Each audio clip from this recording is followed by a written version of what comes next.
Hello friends, मैं doctor Rohit कटपालिया हूँ और मैं करनाल में एक अपना यूरोलॉजी सेंटर चलाता हूँ, डॉक्टर रोहित कटपालिया यूरोलॉजी सेंटर के नाम से। अगर हम यूरोलॉजी के बारे में डिस्कस करें तो इसमें काफ़ी सारे ऐसे सब्जेक्ट्स आते हैं जो कि हमारे पास patients urinary tract related problems लेके आते हैं। और हम अगर ओवरऑल यूरोलॉजी को देखें तो एक सबसेट हमारे पास जो आम आता है वो है प्रोस्टेट रिलेटेड प्रॉब्लम्स के साथ। तो प्रोस्टेट बेसिकली अगर हम शुरुआत करें तो प्रोस्टेट के बारे में मैं थोड़ा सा ब्रीफ करूंगा। प्रोस्टेट एक ग्लैंड होता है, ग्रंथि होती है जो कि पुरुषों में पाई जाती है और ज़्यादातर इसकी प्रॉब्लम्स शुरू होती है 50 या 60 साल के बाद। यानी कि एडल्ट मेल्स में, पुरुषों में जब उम्र इनकी बढ़ती है तो ये प्रोस्टेट रिलेटेड प्रॉब्लम शुरू हो जाती है, जिसमें आम जो प्रॉब्लम्स आती हैं वो होता है जैसे कि पेशाब में दिक्कत आना, कर जोर लगा के पेशाब करना, रुक रुक के पेशाब आना, या कई बार ऐसा होता है कि पेशेंट्स को खुल के पेशाब नहीं आता और वो बार बार पेशाब करने के लिए जाता रहता है। तो ये जब प्रॉब्लम्स आती हैं तो हमारे पास सबसे पहले पेशेंट्स इन्हीं दिक्कतों के साथ ओपीडी में दिखाता है। हम उनके कुछ टेस्ट कराते हैं, उनमें से मेन जो प्रमुख टेस्ट होते हैं वो है अल्ट्रासाउंड और एक यूरिन का फ्लो टेस्ट जिसको यूरोफ्लोमेट्री बोलते हैं। इससे हमें कुछ चीज़ों के बारे में पता चल जाता है, जैसे कि प्रोस्टेट का साइज़ कितना हो गया है, उससे रिलेटेड कोई और प्रॉब्लम्स तो नहीं आ रही है, जैसे कि यूरिन की जो थैली या पेशाब का जो थैली होती है जिसको यूरिनरी ब्लैडर बोलते हैं वो पूरा खाली हो पा रहा है कि नहीं हो पा रहा है, या उसका कुछ इफ़ेक्ट और कहीं जैसे कि किडनीज़ वगैरह में ना आ रहा हो। तो ये जानकारी हमें अल्ट्रासाउंड से मिल जाती है। फिर हम यूरोफ्लोमेट्री कराते हैं जो कि एक यूरिन का फ्लो टेस्ट होता है, जिससे हमें ये पता चलता है कि जो पेशाब की धार है उसमें प्रोस्टेट से कितनी दिक्कतें आनी शुरू हो गई, मतलब कि पेशाब में रुकावट कितनी आ रही है। तो जब हम इन दोनों पैरामीटर्स को चेक कर लेते हैं तो हमें अंदाज़ा मिल जाता है कि हाँ, इस पेशेंट को प्रोस्टेट से प्रॉब्लम शुरू हो गई है। तो जब प्रॉब्लम्स हम पेशेंट की देख लेते हैं, उसको एनालाइज कर लेते हैं, तो उसके बाद फिर हमें उसका ट्रीटमेंट भी शुरू करना पड़ता है। आम तौर पे प्रोस्टेट, जो कि आम भाषा में गदूद बोलते हैं जिसको, वो एक बीमारी के रूप में हम इसको नहीं मानते हैं, क्योंकि ये एज रिलेटेड प्रॉब्लम है। उम्र के साथ ये कई एडल्ट मेल्स में ये आती है प्रॉब्लम। तो इसीलिए हम इसको सबसे पहले पेशेंट को ये बोलते हैं कि अगर इसका ट्रीटमेंट भी लेना है तो वो अनिवार्य है। वो ज़रूरी इसलिए होता है क्योंकि ये एज के साथ आना ही होता है, पर हाँ, ज़रूरी नहीं है कि हर एडल्ट मेल को ये प्रॉब्लम आएगी। वो सिर्फ हमें तब देना पड़ता है, इसका इलाज शुरू करना पड़ता है जब पेशेंट इनसे तकलीफ़ महसूस करता है। तो इन टेस्टों के बाद ज़्यादातर इसका इलाज मेडिकल ट्रीटमेंट या दवाइयों से ही होता है। तो कुछ ऐसी दवाइयाँ होती हैं जो पेशेंट्स को काफ़ी लंबे समय या उम्र भर भी लेनी पड़ती है, जिससे ज़्यादातर पेशेंट्स को आराम रहता है और पेशेंट्स को जो भी ये पेशाब संबंधी तकलीफ़ें होती हैं उसमें उसको निजात मिल जाता है। अब हम आते हैं प्रोस्टेट की सर्जरी के बारे में। जो मैं असली चीज़ जो आपसे डिस्कस करना चाह रहा हूँ वो है प्रोस्टेट का ऑपरेशन जो किया जाता है। प्रोस्टेट के ऑपरेशन अगर हम कुछ पिछले सालों से अगर देखें और आज के टाइम में देखें तो उसमें बहुत फ़र्क आया है। पहले जो प्रोस्टेट के ऑपरेशन होते थे वो ओपन सर्जरी होती थी, जिसमें चीरा लगा के ऑपरेशन किया जाता था और उस पर टाँके भी लगते थे और कई और प्रॉब्लम्स भी साथ में होती थी, जैसे कि पेशेंट को लंबे समय तक उसको बेड पे सोना, लेटना पड़ता था, या उसकी रिकवरी में काफ़ी समय लगता था, ब्लीडिंग भी काफ़ी होती थी और उससे रिलेटेड कई और कॉम्प्लिकेशंस भी होते थे। जैसे जैसे टाइम बढ़ा, चेंज आने लगे, तकनीकें और इम्प्रूव करने लगी, तो उसके बाद दूरबीन वाले ऑपरेशन शुरू हो गए। काफ़ी समय तक दूरबीन के ऑपरेशन बहुत अच्छे रहे, आज भी वही ऑपरेशन किए जाते हैं, पर उसमें भी अब तकनीक के हिसाब से काफ़ी इम्प्रूवमेंट आ गया है। पहले जो दूरबीन वाले ऑपरेशन किए जाते थे या अभी भी किए जाते हैं, उसमें TURP नाम की सर्जरी होती थी, जिसमें दूरबीन से ही पेशाब के रास्ते से प्रोस्टेट का ऑपरेशन किया जाता था, जिसमें प्रोस्टेट को कई भागों में, टुकड़ों टुकड़ों में उसको वहाँ से साफ़ कर दिया जाता था। तो ये भी ऑपरेशन वैसे तो आज के टाइम में काफ़ी लोकप्रिय है, काफ़ी जगह ये यूरोलॉजिस्ट इसको करते हैं, पर इससे भी कुछ और प्रॉब्लम्स आने लग गई थी पेशेंट्स में। पर अगर देखा जाए तो आज भी गोल्ड स्टैंडर्ड बोला जाए तो TURP ही है। पर अगर हम एडवांसमेंट्स की तरफ देखें तो आज के टाइम में जो सबसे लेटेस्ट टेक्निक जो आई है वो है लेज़र। लेज़र का ऑपरेशन जो होता है वो आज के टाइम में पेशेंट, अगर हम देखें तो उससे पेशेंट को बहुत बेनिफिट मिलते हैं और उसके जो कॉम्प्लिकेशंस है वो मिनिमम होती हैं। अगर लेज़र की सर्जरी देखी जाए, जो हम आम आज के टाइम में जो हम लोगों ने हर जगह यूरोलॉजिस्ट जो अब धीरे धीरे इसको अडेप्ट कर रहे हैं, वो होता है होलेप। होलेप का फुल फॉर्म होता है होल्मियम लेज़र एन्यूक्लेशन ऑफ प्रोस्टेट।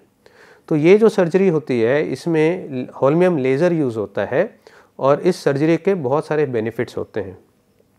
सबसे पहले तो मैं आपको बताऊं कि होल्मियम लेज़र क्या होता है। होल्मियम लेज़र एक एनर्जी मीडियम है जो कि अंदर दूरबीन द्वारा उसका लेज़र फाइबर जाता है और वो प्रोस्टेट को धीरे धीरे करके वो लेज़र जो है प्रोस्टेट को साबुत ही चारों तरफ से प्रोस्टेट के जो दीवार होती है उसका जो बाहरी हिस्सा होता है उससे अलग कर देता है।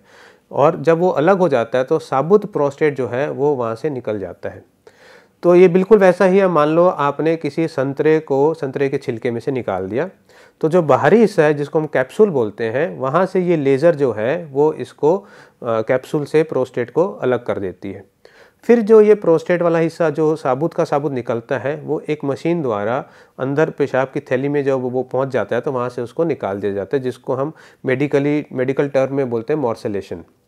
तो इसके जो सबसे बड़े एडवांटेजेस हैं, जो होल्मियम लेज़र की जो सर्जरी है जो कि हम भी अब शुरू कर चुके हैं पिछले कई टाइम से, उसमें जो मेन एडवांटेज जो होता है कि सबसे बड़ा फ़ायदा कि ब्लीडिंग उसमें मिनिमम होती है, उसमें ब्लड लॉस या खून का नुकसान कम से कम होता है। दूसरा जो सबसे बड़ा फ़ायदा है कि इसमें जो गदूद या प्रोस्टेट निकाला जाता है वो कंप्लीट रिमूव किया जाता है। उसमें ऐसा नहीं होता जैसे पहले दूरबीन के ऑपरेशन में किए जाते थे कि बस उतना हिस्सा आम तौर पे या ज़्यादा से ज़्यादा हम मैक्सिमम जितना हिस्सा रुकावट कर रहे हैं उतने को ही हम साफ़ कर देते थे। पर जो होल्मियम लेज़र प्रोस्टेट की जो सर्जरी होती है उसमें प्रोस्टेट जो होता है वो कंप्लीट रिमूव किया जाता है। थर्ड, ये सारे पेशेंट्स में बेनिफिशियल है, चाहे इरिस्पेक्टिव ऑफ एनी प्रॉब्लम। मतलब कि पेशेंट के अगर और भी कई कार्डियक प्रॉब्लम, हार्ट की दिक्कतें हैं या उसको कई और बीपी शुगर की प्रॉब्लम है या वो अगर सर्जिकली फिट नहीं हो पा रहा है, तो इसमें अगर हम होल्मियम लेज़र द्वारा प्रोस्टेट का अगर ऑपरेशन करते हैं तो उसके जो रिस्क ऑफ सर्जरी है या कॉम्प्लिकेशन रेट्स हैं वो भी बहुत मिनिमम होते हैं।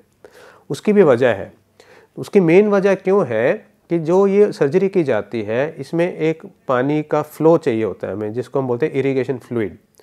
तो जब ये सर्जरी चलती है तो जो वाटर का जो इनफ्लो होता है वो हम जब भी यूज़ करते हैं तो वो नॉर्मल सलाइन के नाम से यूज़ किया जाता है। वो नॉर्मल सलाइन जो जल रहा होता है, शरीर के अंदर जा रहा होता है, वो कभी भी नुकसान नहीं करता क्योंकि वो जाता है और अंदर से ही वापस निकलता है, वो शरीर के अंदर एब्जॉर्ब नहीं होता, यानी कि वो पानी शरीर के अंदर नहीं पहुंचता। तो जिसकी वजह से शरीर का जो पानी है वो हमारा बैलेंस्ड रहता है। तो जो हार्ट वाले पेशेंट्स होते हैं जिनको ये जो पानी का जो अगर शरीर के अंदर पहुंचना होता है तो वो हार्ट पे दबाव डालता है, जिससे रिस्क ऑफ कार्डियक कॉम्प्लिकेशंस बढ़ जाती हैं। तो जब ये पानी अगर शरीर के अंदर ही नहीं पहुंचता तो जो एट रिस्क पेशेंट्स हैं, जो कार्डियक प्रॉब्लम्स हैं जिनको आगे से पहले से ही, वो फिर इन प्रॉब्लम्स के साथ उनको ये रिस्क इन सर्जरी के साथ वो इनको रिस्क नहीं रहता। तो मेन फ़ायदा यही है कि जब भी होल्मियम प्रोस्टेट सर्जरी की जाती है उसमें ये तो चीज़ें हमेशा फ़ायदा करती हैं, साथ में जो सबसे इम्पोर्टेंट और सबसे बेनिफिशियल इसके अंदर जो रहता है कि रिज़ल्ट्स भी ज़्यादातर बहुत अच्छे रहते हैं और रिकवरी भी बहुत फास्ट होती है।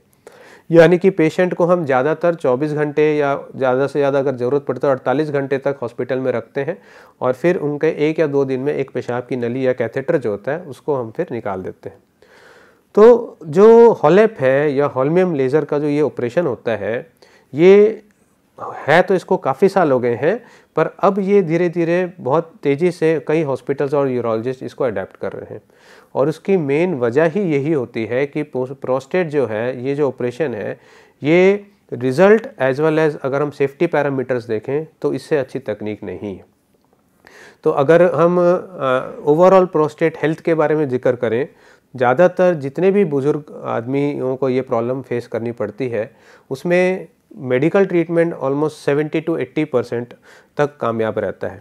पर जिन मरीजों को ये दवाइयाँ सूट नहीं कर रही या दवाइयों से उनको फ़ायदा नहीं मिल रहा और बल्कि कई बार साइड इफ़ेक्ट हो रहे होते हैं, या कई ऐसा होता है कि जिनको कई सालों तक दवाइयों का फ़ायदा मिला पर फिर धीरे धीरे वो प्रोस्टेट इतना बड़ा हो चुका होता है या वो प्रोस्टेट से और प्रॉब्लम्स उनको शुरू हो चुकी होती हैं, जैसे कि पेशाब में खून आना या बार बार इन्फेक्शन होना या किडनी पे उसका इफ़ेक्ट आ जाना या कईयों को उसकी वजह से पथरी भी बन जाती है। तो ऐसे जो मरीज़ हैं उनको फिर हमें ऑपरेशन की तरफ ही लेना पड़ता है। और ऑपरेशन अगर देखा जाए आज के टाइम में ये ऑपरेशन सबसे सेफ़ हैं। ये दूरबीन वाले ऑपरेशन के रिज़ल्ट्स भी बहुत अच्छे आते हैं।